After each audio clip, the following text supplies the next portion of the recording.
非常好咖，好咖就起来，好啡不戒断。Hi, my name is Nas. I'm from Falcon Coffees. We are a green bean trader company. I do QC and sales and after sales and a bit of sourcing as well. During my prelims, I use a blend from Cafe Granja. It's a blend of CGLE 17 and Las Margaritas Geisha. And then during semi-final and finals, I use coffees from Panama, Abu Geisha, GN15. When we choose coffees for this year competition, we were looking for something more complex that has good transition from hot to cold. The reason why we go with CGLE 17 and Las Margaritas Geisha because it has that character. When it's hot, it gives a different acidity, and then when it's warm and cold, different acidity. It's a really good transition, but with good intensity and sweetness. Same goes as Abu Panama Geisha as well. We only decide the coffees the day itself. Apparently, during the prelims in Penang, CGLE tasted better, so we went with CGLE. But then during the semis and finals, Abu Geisha tasted better, so we went with Abu Geisha. Both coffees has the same spectrum, from like Tartaric to Malic to Citric. It makes it easier for us to prep with the presentation and stuff. During the semis and finals, we use 3 different grinders from Easy Presso with 3 different grind size. It's a mixture of 600 to 700 microns and 700 to 800 microns and 800 to 900 microns. Basically, the idea is to highlight a certain flavors. Actually, we didn't plan to use 3 different grind size. It just so happened that we were trying our grind distribution reader during training, and then we found out that every grind size and every particle gives you highlight a different character, and then we make a blend out of it. Yeah, on what like to suit our coffees. For this year competition, I use a dripper. It's a new dripper called Pulsar made by a company called The Next Level. The whole idea about this dripper is that it comes in a flat bottom, no bypass design. The whole idea is about to extract as much as I can from the coffees that we use, and it also comes with a shower screen to like lower down the agitation to make it like more stable. And the best part about this dripper is that you can combine immersion and percolation at the same time. We use a paper filter from MBrC. I did talk to MBrC since last year to come up with a paper filter designed to a paper filter that suit this dripper. So they sent me a prototype of MBrC booster, and then a MBrC fast disc in a custom size 79mm to fit this dripper, because they don't have such product in the market right now. They made this for me, a prototype. So the way how we did it is that we just put the paper filter and booster in between like a sandwich. This is to promote better flow of the extraction, even flow, and then really highlight the clarity. And then with this setup, it really highlights the texture and the sweetness. So like you imagine going to Penang, I have like 9 different coffees. The day I touch down Penang, we roast. The next day we cup all the coffees, and then we select best 3. Every day we cup the same coffee until the comp day itself. Then morning I decide which one I want to bring on stage. Same goes as semi and final. So I brought like 10 different coffees to KL. We shortlist 3, and then we cup all 3 like every day until comp day. On the Thursday we decide Abu. I think competition is about that, to reduce the risk and to achieve as much as possible. Because a lot of people before this, they said it's luck. Sometimes your coffee will taste good, sometimes your coffee will taste bad on stage. That's what we had in mind when we planned like the strategy of choosing coffees. So we want to have at least 3. The competitor has to be very flexible with the strategy, because you might have to change your info and what you talk on stage last minute. But apparently, you know, that's how it is. That's competition. The recipe that I was using during my semi-final and final is actually different. Actually, the different part is only on the ratio. We use slightly tighter ratio for finals because we believe what we serve during the semis, it didn't reach the intensity that we want, slightly lower intensity. Our normal recipe is actually 15 grams of coffee to 230 grams of total water. We use 2 different temperature. During the blooming, we use 84 degrees Celsius, and then for the second pour, we use 90 degrees Celsius. It's actually not about the temperature that we set, it's actually the temperature in the dripper. Yeah, so we adjust the temperature here based on what we get from the bed. Yeah, brewing bed temperature. What we are trying to achieve with this recipe is that we are trying to achieve good texture and good sweetness. So I'm gonna bloom at 84 degrees Celsius for 50 seconds. The best part about this dripper is actually it comes with a shower screen. Before I started brewing, I always have this problem pouring. I'm not a good brewer, and that's why I never focus on brewing coffees. When dripper comes starting to come into the market with the shower screen, I tried and I quite like it because it really reduced my weakness in brewing. So for the second pour, I actually bloom for 40 seconds. And then after 40 seconds, I'll pour the remaining water until 230 grams of water, total water. And then I'm going to open the valve at 1 minute and 20 seconds. And total brew time is around 2 minute 15 seconds to 2 minute 30 seconds. Alright, the result that we get with this coffee really bring the intensity that we want, because we believe with good intensity, especially with brewing, it really gives you better perception about that coffee. And then of course the transition between from hot to cold is really important as well. So yeah, the coffee stopped at 220.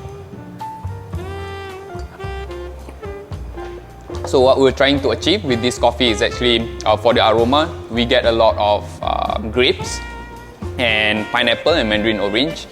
And the best part with this coffee that is so consistent with acidity. I think the beautiful part about this coffee is actually the acidity. This is what I enjoy most out of this coffee. When it's hot, you get a lot of citrus, like mandarin orange, orange, pineapple, tropical fruits. And then when it went to warm, you get a lot of malic, like apple and stuff. And then when it cools down, it tastes exactly like Tatari grape, really sweet grape. And then for mouthfeel, you get a lot of round and smooth and consistent.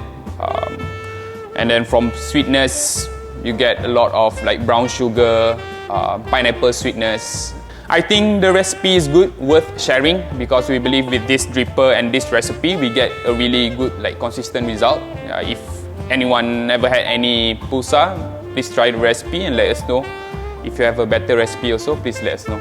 I don't have any idea about brewing. I'm not a brewer, I'm not a natural brewer, and I really hate brewing because of the inconsistency. I'm really into espresso more. I believe machine can give me more consistent result than my hand.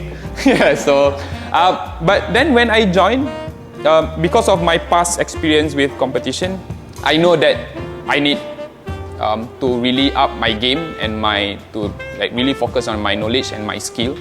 And that's why I get a team. I built a team to really help me and push me to develop more knowledge and skill in brewing. Brewing is actually really fun. I really managed to get what I set as my goals for this year competition. I get to learn, I get to discover more about brewing, and I'm starting to like it. I think most of the credit should go to the team, because they structured the SOP for me, because they know my capability as a brewer. So they know that I cannot pour as good, so they make it simple. Yeah, the SOP and workflow is simple. So my understanding about sensory is quite low for brewing. They train me to develop that. So everything on stage is based on sensory. From grind size to taste, recipe, the end cup that I'm going to serve is all based on sensory. Because you need to really understand your coffee first.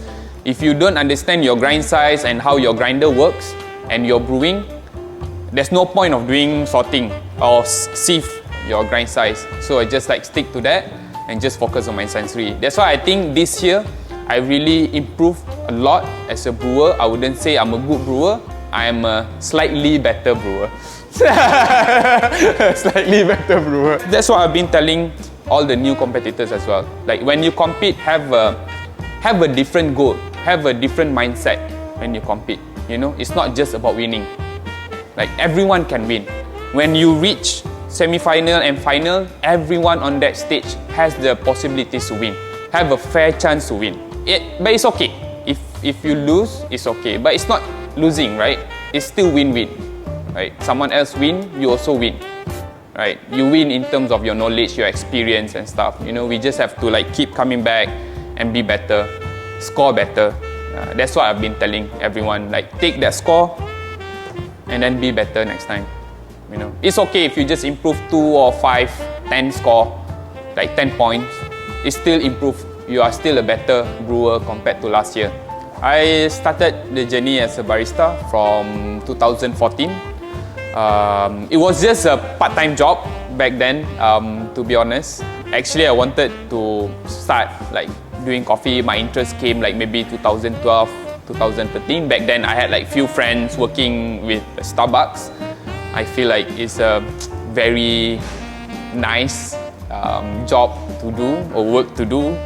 I applied twice, but I got rejected. But then somehow during 2014, it just so happened that I was with a friend and someone called him and then asked if he wants to become a barista, part-time barista in TTDI, a cafe in TTDI.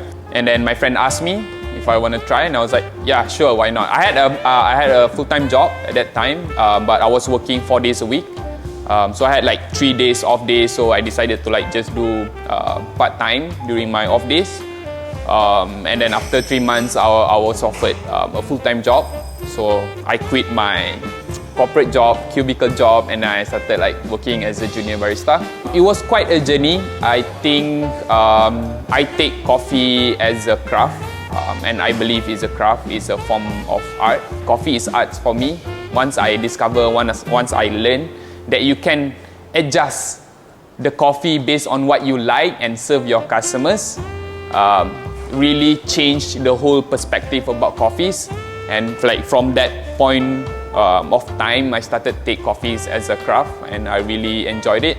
And now after 10 years, this is my 11th year in coffee industry, and I'm still learning.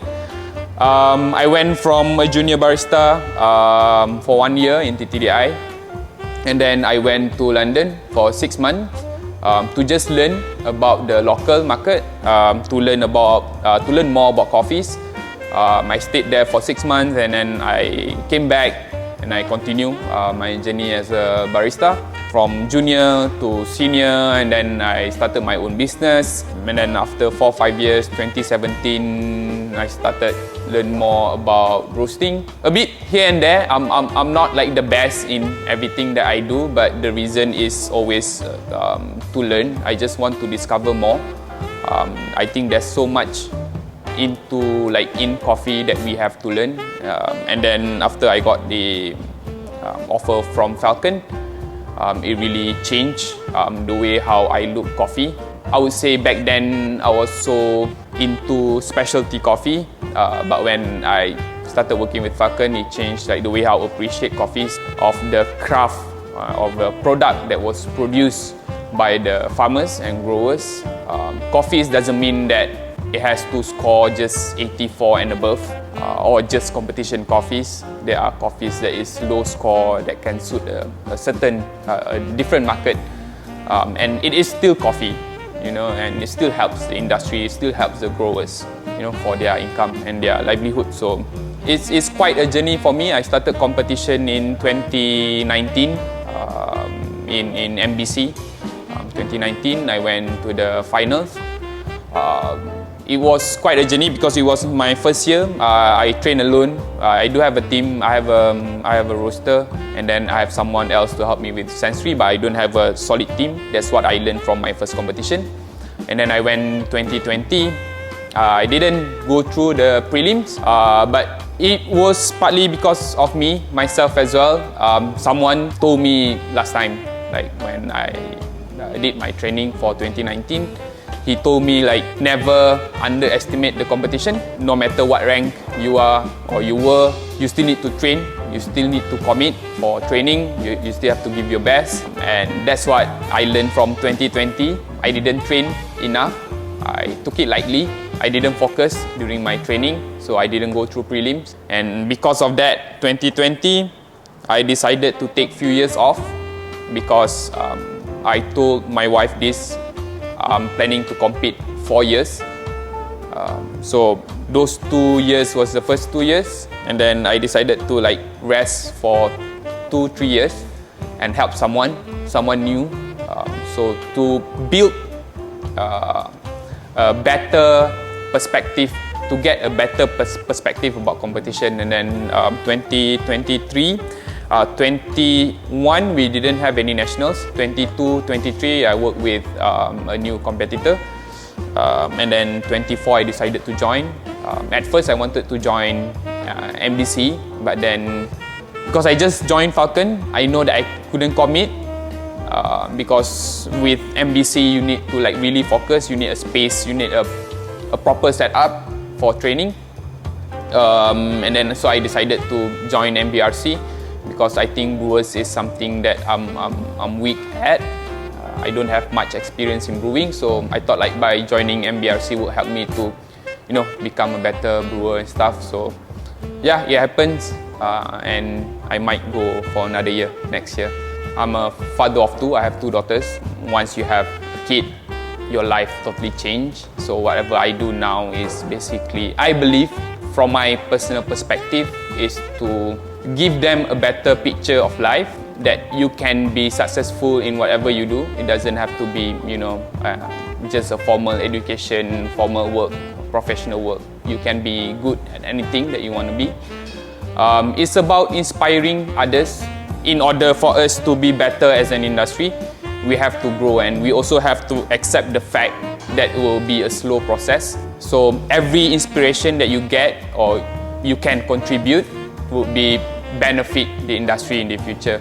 And I believe, like for me personally, the direction is always to become a better barista, of course, a better brewer or whatever, better roaster, but to be more involved in the industry, for the whole chain from farm to cup, to learn more. I think there's more to learn, and we have to keep inspiring people, especially the young ones, to keep learning and improve themselves. I mean, like 90% of our job is customer service, you know, not even brewing, right? Because most of the time we brew what they like, not what we like. But it's customer service, it's our job. Because if they don't like it, there's no way they want to discover more. Serving what they like will help them to learn more. Coffee is a journey, you know. If you ask me myself, I started drinking coffee from like what? Instant, and then what? Starbucks. Instant, first wave to second wave to third wave, and whatever wave that they call it now. It's always a process. So we have to bring our consumers through that process as well.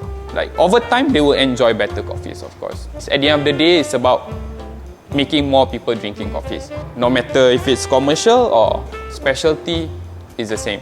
If everyone drinks specialty, more than 70-80% growers will die. That's the reality. By volume, there's more commercial than specialty. You know, if everyone drinks specialty, then who's going to drink commercial?